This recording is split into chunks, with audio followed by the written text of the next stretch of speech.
Well guys, Battlefield 6 is back on track to continue its journey of refining the gunplay and bolstering the game's content as today, November 18th, begins Phase 2 of Season 1, titled California Resistance, bringing an all-new Southern California-themed map, a new limited-time mode, multiple new weapons, and a surprising amount of refinements for both the core game and Portal. But more importantly, the game will be receiving Update 1.1.2, a massive update that builds on 1.1.1.5 and refines everything from aim assist to soldier responsiveness, from animation fidelity to stability, from weapon dispersion to long-range consistency. These are changes the game has been needing for weeks now, and they're finally here. And while I'm still of the opinion that Battlefield has been at risk of losing players because of its obnoxious bugs and gameplay systems, today is pretty much entirely good news. This is the kind of update that layers genuine refinement on top of genuinely exciting content, and for the first time in a while, the game feels like it's pushing in the right direction with momentum rather than scrambling to patch holes. So if you've been avoiding the game because of underwhelming new content like Blackwell Fields, or because you've gotten frustrated by the game's gunplay over the past few weeks, today is the perfect moment to give the game another chance. Phase 2 brings meaningful additions, the update itself tackles long-standing issues, and the holiday window is right around the corner. But before we dive into the details, if you enjoy in-depth reviews, breakdowns, and discussions on all things Battlefield, make sure to drop a like and hit subscribe before we talk about Battlefield's latest big update with patch 1.1.2 and Phase 2, California Resistance.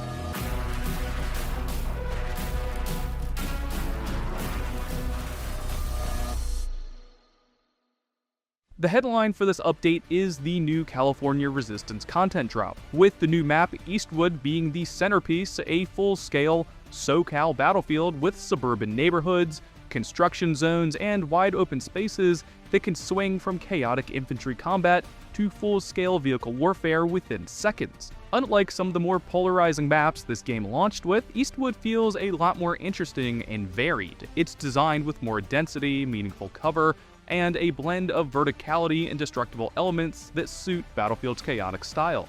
Every official mode will play on this map, and Conquest in particular gets the full sandbox treatment with tanks, helicopters, and even the ridiculous but undeniably fun golf cart.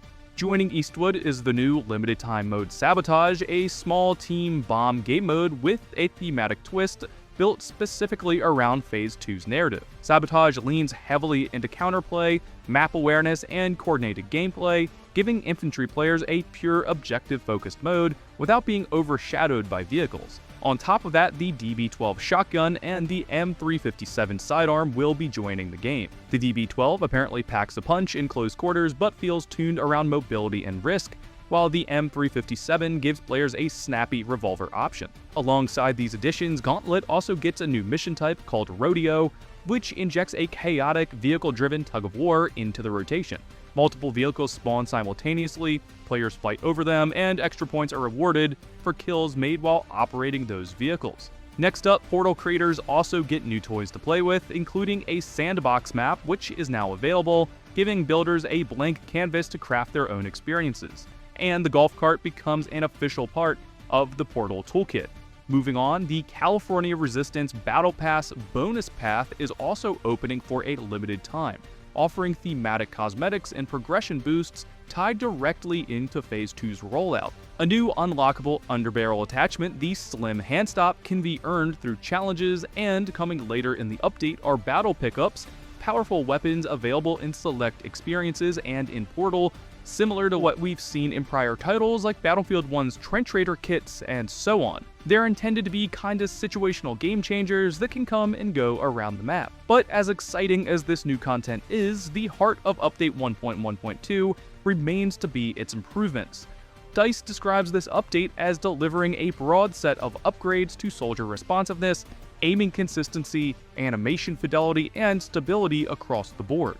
This is again another systematic patch focusing on more refinements, and it shows. The biggest talking point is the overhauled aim assist, as DICE has reverted AA to its open beta settings, returning to a foundation players widely considered to be the most consistent and intuitive. The change makes slowdown behavior uniform across all ranges, rather than weighted towards long-range fights. That means steadier tracking, better muscle memory, and a feel that's much easier to adapt to, especially for high-zoom scopes and aggressive infantry play.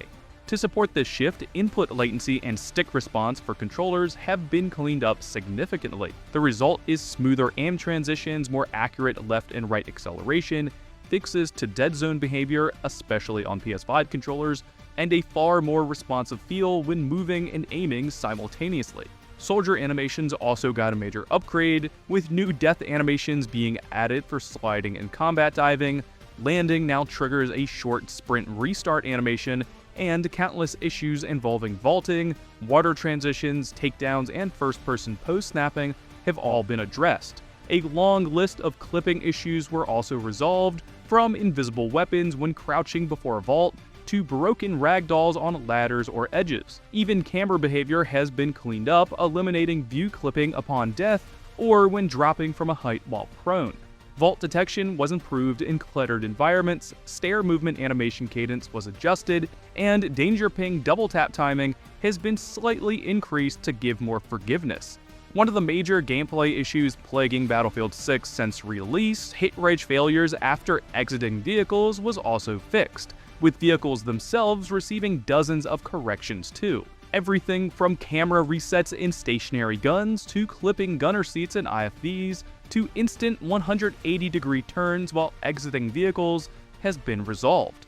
Missile damage on certain IFV weapons has been tuned so they no longer overperform against tanks, and hitboxes on helicopters like the UH-79 have been corrected. Even scoring logic for vehicle supply and issues involving joystick-free camera controls have been corrected. Weapons also went through another accuracy and dispersion pass. Globally reduced dispersion brings a more consistent shooting experience and avoids the unintentional balloon spikes many players complained about. Long-range balance weighting was adjusted for all automatic weapons, which in turn boosts performance for guns like the PW7A2 and KV9.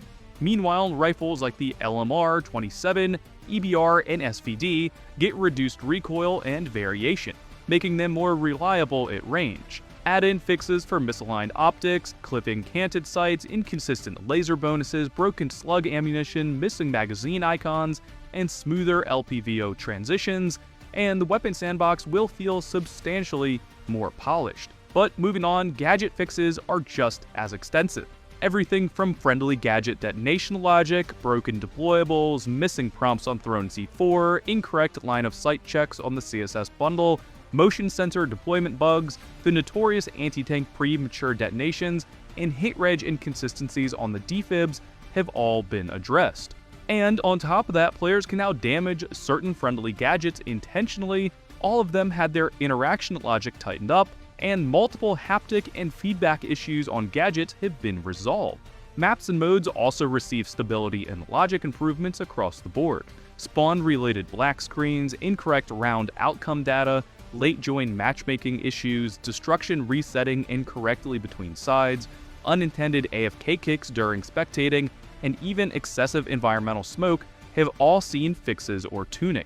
On top of all of this, UI changes round things out with better stance feedback, better downed player visibility in relevant modes, more detailed strike point team status information, corrected health bar colors, updated icons, missing tooltips, and multiple audio-visual sync improvements. A new sprint when stick forward option has also been added to the settings, and an instant knife swap binding is now available. Even the single-player campaign saw a wide array of improvements, addressing visual effects, revive order responsiveness, grenade and lighting bugs in underground areas, VO sync, corrupted shadows, physics glitches, shader problems, stuttering, loading screens, and party invite inconsistencies. Audio upgrades touch everything from the ping hierarchies, soldier audio, turret movements, underwater breathing, music transitions, battle pass sound syncing, command voice lines, and environmental sound loops. And along these audio updates, Portal creators now gain access to new music scripting functions, more reliable raycasting behavior, updated urgency systems and fixes to vehicle behavior in Red Set. But as the cherry on top, hardware issues like unintended frame rate caps on NVIDIA GPUs have also been resolved. Altogether, this might be the most wide-reaching technical update since release, and it shows a real effort to tighten the experience in nearly every direction. Combine that with Eastwood, Sabotage, Rodeo, the new weapons, the evolving Battle Pass track, the new attachment, and the upcoming battle pickups, and California Resistance is landing with far more substance than many were expecting, and hopefully to wider fanfare than Phase 1 did. But the best part is that there's still more to come, with more incoming Season 1 rewards, additional Gauntlet expansions, and the next wave of content that are still on the horizon as Season 1 continues pushing towards its final arc during Phase 3, the Winter Offensive, in December. So let me know what you think of Update 1.1.2 and California Resistance once you get the chance to jump in. Are these all the changes you were hoping for, or did they miss anything like ghost bullets? Drop those comments below, and for everything else Battlefield, stay tuned and subscribe. And as always, thank you guys for watching.